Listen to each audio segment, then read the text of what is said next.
ከፍዬ ከቢሮዬ ላስወጣህ ይችላል። በአንድ ሳምንት ውስጥ የኢትዮጵያ ጥበብ ሁለት የተለያዩ ገጽታዎችን አስተናግዳለች። በአንድ በኩል በታንዛኒያ መድረክ ላይ ሀገራችን በድል ያስጠራችው ወጣት ኮከብ ቬሮኒካ አዳነ መላውን ማህበራዊ ሚዲያ በደስታ ስታስፈነድቅ፣ በሌላ በኩል ደግሞ አንጋፋው አርቲስት ሰራዊት ፍቅሬ በሚዲያ ስም ለቀረበበት አዋራጅ ጥያቄ የሰጠው የማያዳግም ምላሽ ሶሻል ሚዲያው ላይ መነጋገሪያ አድርጎታል። ከአህጉራዊ ድል እስከ ክብረ ነክ ቃለ መጠይቅ የሳምንቱን አነጋጋሪ ጉዳዮች በዚህ ቪዲዮ ልናስቃኛችሁ ነው። እናንተ ብቻ እንደተለመደው ላይክና ሰብስክራይብ ነጭና ቀይ ቀለሞችን መታ እያደረጋችሁ አብራችሁን ጥቂት ዝለቁማ። የኢትዮጵያ ሙዚቃ ኢንዱስትሪ በምስራቅ አፍሪካ መድረክ ላይ ደምቆ የታየበት አጋጣሚ በታንዛኒያ ተከስቷል። በታንዛኒያ ዳሬ ሰላም በተካሄደው የ2025 ዚኮሞ አፍሪካ አዋርድ የሽልማት ስነ ስርዓት ላይ ድምፃዊት ቬሮኒካ አዳነ ሀገራችንን ወክላ በመሳተፍ ሁለቱን ዋና ዋና ሽልማቶች የግሉ አድርጋለች። የመጀመሪያው የዓመቱ ምርጥ ሴት አርቲስት አሊያም ፊሜል አርቲስት ኦፍ ዘ ይር ሲሆን ሁለተኛውና ይበልጥ ብቃቷን ያረጋገጠው ደግሞ ቤስት ፐርፎርሚንግ አርት የተሰኘው ሽልማት ነው። ቬሮኒካ ወደ ታንዛኒያ ከማቅናቷ በፊት በዚህ ታላቅ አህጉራዊ ሽልማት ላይ በአራት የተለያዩ ዘርፎች መታጨቷ ትልቅ ትኩረት ስቦ እንደነበር ይታወሳል። ይህም በድምፃዊቷ ብቃት፣ በሙዚቃ ስራዎቿ ጥራትና በአጠቃላይ በአህጉራዊ ተደራሽነቷ የታየባትን ሙያዊ ብስለት የሚያረጋግጥ ነው ተብሎላታል። ቬሮኒካ ከመሄዷ በፊት ለአድናቂዎቿ ባስተላለፈችው መልእክት ሀገሯን ለማስጠራት በዚኮሞ አዋርድ ላይ ሁሉም ድጋፉን እንዲሰጣት ጥሪ አቅርባ ነበር። ይህ ጥሪ በኢትዮጵያውያን ዘንድ ሰፊ ምላሽ አግኝቶ ቬሮኒካ በታንዛኒያ መድረክ ላይ በከፍተኛ ድምፅ አሸናፊ እንድትሆን አስችሏታል። ድምፃዊቷ በዝግጅቱ ላይ ከሽልማት ተፎካካሪነት ባለፈ በልዩ የክብር እንግዳነት አሊያም ስፔሻል ገስት ተጋብዛም ነበር። በማህበራዊ ሚዲያ ገጿ ላይ ባጋራችው መልእክት የአፍሪካን ማህበረሰብ ባህልና ከሽልማቱ በስተጀርባ ያሉትን ብሩህ አእምሮዎች ለማክበር በመጋበዟ ከፍተኛ ኩራትና ደስታ እንደተሰማትም ገልጻለች። ይህ ተሳትፏ ቬሮኒካ ለኪነ ጥበብ ያላትን ቁርጠኝነት ከማሳየቱም በላይ የኢትዮጵያን ሙዚቃ በምስራቅ አፍሪካ በድጋሚ ለማስተዋወቅ ትልቅ እድል የፈጠረ ነበር። ቬሮኒካ ለዚህ ሽልማት እንድትታጭ ትልቁን ድርሻ የተጫወተው በቅርቡ ያወጣችውና ከ15 በላይ ዘፈኖችን የያዘው መጠሪያ የተሰኘው አልበሟ ነው። ይህ አልበም በኢትዮጵያ ብቻ ሳይሆን በጎረቤት ሀገራት ጭምር በዲጂታል ገጾች ላይ ከፍተኛ ቁጥር ያለው አድማጭ ማግኘቱም የሽልማቱ አዘጋጆች ዚኮሞ አፍሪካ አዋርድ የእርሷን ስም በዝርዝራቸው ውስጥ እንዲያካትቱትም አስገድዷቸዋል። በተለይም የሙዚቃ አቀናባሪዎቿ ባህላዊውን የኢትዮጵያ ቅኝት ከዘመናዊው አፍሮቢት ጋር ለማዋሃድ ያደረጉት ጥረት ሙዚቃዎቿ በቋንቋ ባይገቡም በዜማ ግን በአፍሪካ ደረጃ እንዲወደዱ አድርጓቸዋል። የዚኮሞ አፍሪካ ሽልማት በዋናነት የተመሰረተው በአፍሪካውያን መካከል ያለውን የኪነ ጥበብ ግንኙነት ለማጠናከር ነው። ቬሮኒካ በዚህ መድረክ ማሸነፏ የኢትዮጵያ የሙዚቃ ገበያ ከናይጄሪያ፣ ከደቡብ አፍሪካና ከታንዛኒያ ገበያዎች ጋር እኩል የመወዳደር አቅም እንዳለው ማረጋገጫ ሆኗል። ይህም ለቀጣይ ትውልድ ኢትዮጵያውያን ድምፃውያን እንደ ቦንጎ ፍሌቫ ባሉ ታዋቂ የአፍሪካ የሙዚቃ ስልቶች ውስጥ የራሳቸውን አሻራ እንዲያሳርፉ መንገዱን ይከፍታል። ቬሮኒካ በሽልማት ስነ ስርዓቱ ላይ የሽልማቱ ባለቤት ከመሆን ባሻገር የቀጥታ የሙዚቃ ዝግጅቷን አላይም ላይቭ ፐርፎርማንስ እንድታቀርብ በተሰጣት እድል የኢትዮጵያን ዜማና ውዝዋዜ ለታዳሚው አቅርባለች። በተለይም በቅርቡ ያወጣችው መጠሪያ በተሰኘው ተወዳጅ አልበም ውስጥ ያሉ ስራዎቿ በመድረኩ ላይ ሲቀርቡ በታዳሚው ዘንድ ከፍተኛ አድናቆትን አትርፎላታል። የስኬት ለቬሮኒካ የግል እድገት ብቻ ሳይሆን የኢትዮጵያ ሙዚቃ ድንበር ተሻግሮ በአህጉር ደረጃ ያለውን ተቀባይነት የሚያሳይ ነው። ቬሮኒካ አገሯን በኩራት ወክላ በአራት ዘርፎች ታጭታ የዓመቱ ምርጥ ሴት አርቲስት ሆና መመለሷ ለኢትዮጵያ የጥበብ ባለሙያዎች ትልቅ መነቃቃትን ይፈጥራል። ይህ ድርብ ሽልማት ለወጣት ኢትዮጵያውያን የኪነ ጥበብ ባለሙያዎች የሚሰጠው መልእክት ግልጽ ነው። በጥራት ከተሰራና አህጉራዊ ተደራሽነት ካለው የኢትዮጵያ ጥበብ ከዓለም ጋር መወዳደር ይችላል። ቬሮኒካ የሙያ ክብርና ብሔራዊ ኩራትን በአንድ ላይ አጣምራ በማሳየቷ ለቀጣዩ ትውልድ ትልቅ መነሳሳትን ፈጥራለች ተብሏል። ይህ ሽልማት የቬሮኒካ ብቻ ሳይሆን የኢትዮጵያ ነው የሚሉ አስተያየቶች በማህበራዊ ሚዲያ ላይ የተሰሙ ነው።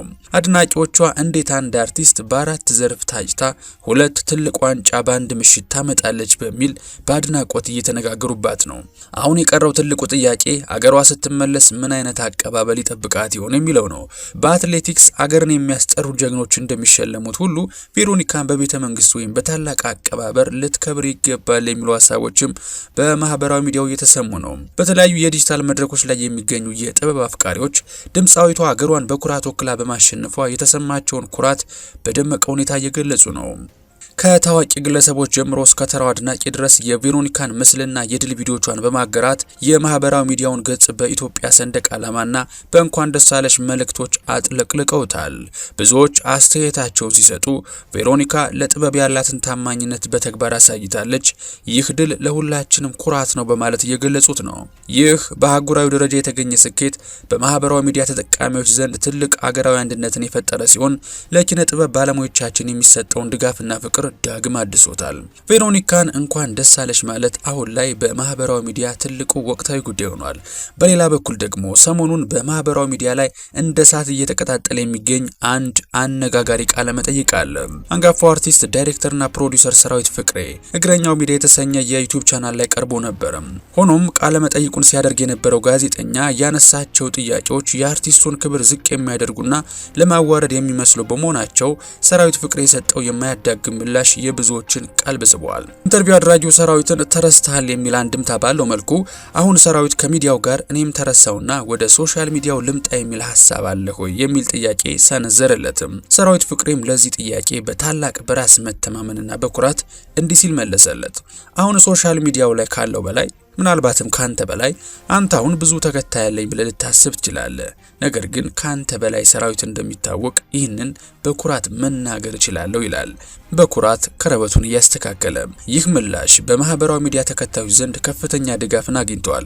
ብዙዎች ጋዜጠኛው አንጋፋ የጥበብ ሰዎችን ለማቅለል የሞከረበትን መንገድ ሲተቹ፣ ሰራዊት ግን የልጅነት አርቲስትነቱንና የአሁኑን አዋቂነቱን ባንድ ያስመሰከረበት ሆኖ ተገኝቷል። አስተያየት ሰጪዎች ጥያቄው በራሱ ጨዋን ሰው ተናጋሪ ያደርጋል ሲሉ፣ ሌሎች ደግሞ ትክክለኛ መልስ ለባዶ ጭንቅላት ሙሉ መልስ ነው በማለት ለሰራዊት አድናቆታቸውን ገልጸዋል። የቃለ መጠይቁ ውጥረት በዚህ ብቻ አላበቃም። ጠያቂው ቀጥሎም ከተከፈለ ምንም ማስታወቂያ ትሰራለህ የሚል የትንኮሳ ጥያቄ አቅርቦ ነበር። ሰራዊትን በቅጽበት አንጀት አርስ በሆነ መልኩ እንዲህ ብሎ መለሰለት። ከተከፈለኝ ምንም ይሰራል አይደለም፣ ከፍዬህ ከቢሮዬ ላስወጣ እችላለሁ። ይህ ምላሽ በዲጂታል ሚዲያ ተጠቃሚዎች ዘንድ መነጋገሪያ የሆነ ሲሆን ብዙዎች ሰራዊት የጥበብ ሰዎችን ክብር አስጠብቋል በሚል እያሞገሱት ይገኛሉ። በእርግጥ ከተከፈለ ምንም ትሰራለህ የሚለው ጥያቄ መነሻ ደግሞ ከጥቂት ጊዜ በፊት አምባሳደር የሆነለትን አንድ የመኪና አስመጪ ድርጅትና ደንበኞቹን ማጭበርበሩን ተከትሎ እንደሆነ ልብ ማለትም ያስፈልጋል። ሰራዊት የሰጠው ምላሽ ለጋዜጠኛው ብቻ ሳይሆን አርቲስቶችን የገንዘብ ተገዢ አድርገው ለሚያስቡ ሁሉ የተሰጠ የማያዳግም የክብር ትምህርት ነበረ። ዛሬ ሶሻል ሚዲያ ለዚህ ነው እያጨበጨበ ያለው። ሰራዊትም ዝምታውን ሰብሮ ለጥበብ ሰዎች ክብር ቁሟል ያሉ ያሞጋገሱት ብዙ ቢሆንም ከጅምሩ የተከበረና አንጋፋው አርቲስት እንደዚህ አይነት ሚዲያዎች ላይ መጋበዙና መቅረቡም ሌላ ትችትና ጥያቄን የፈጠረ ጉዳይ ሆኖ ነበር። ጥበብ ድል ስታደርግ ታኮራለች፣ ባለቤቶቿ ሲከበሩ ደግሞ ትጸናለች። ዛሬ የተመለከትናቸው ሁለቱም ታሪኮች የኢትዮጵያ ጥበብ በምን አይነት ደረጃ ላይ እንዳለች ያሳዩናል። በአንድ በኩል የቬሮኒካ ዳና ሀገራዊ ድል አገራችንን በዓለም መድረክ ስታስጠራና መላው የማህበራዊ ሚዲያ ተጠቃሚ በደስታ ሲቀበለው ተመልክተናል። በሌላ በኩል ደግሞ አንጋፋው ሰራዊት ፍቅሬ በሚዲያ ስም ለሚመጡ ትንኮሳዎች የሰጠው ጠንካራ ምላሽ የባለሙያዎችን ክብር ያስጠበቀ ነበር። ቬሮኒካ በታንዛኒያ መድረክ ላይ በኩራት ስትቆም፣ ሰራዊት ደግሞ በአገር ውስጥ ሚዲያ ላይ ታዋቂነትንና አዋቂነትን በተግባር አስመስክረዋል። ሁለቱም ጥበብን በድልና በክብር ከፍ ያደረጉበት ሳምንት ሆኖ አልፏል። ድል ለቬሮኒካ ዳነ፣ ክብር ለሰራዊት ፍቅሬ። የሀገራችን ጥበብ በጀግኖቿ ጥረትና ጽናት በሽልማት መድረክም ሆነ በቃለ መጠይቅ ወንበር ላይ ክብሯን ጠብቃ ትቀጥላለች ለማለት የሚጋብዝ ሆነት ሆኗል። ዛሬ ቃኘናቸው ሁለቱ ጉዳዮች። የምንወዳችሁ የኢትዮ ቱሪዝም ቤተሰቦች ቪዲዮውን ጨርሳችሁ ስለተመለከታችሁት ምስጋናችን ላቅ ያለ ነው። በቀጣይ በተሻለ ቪዲዮ እስከምንገናኝ ሰላማችሁ ብዝት ይበልልኝ። ቸር ቆዩልኝ።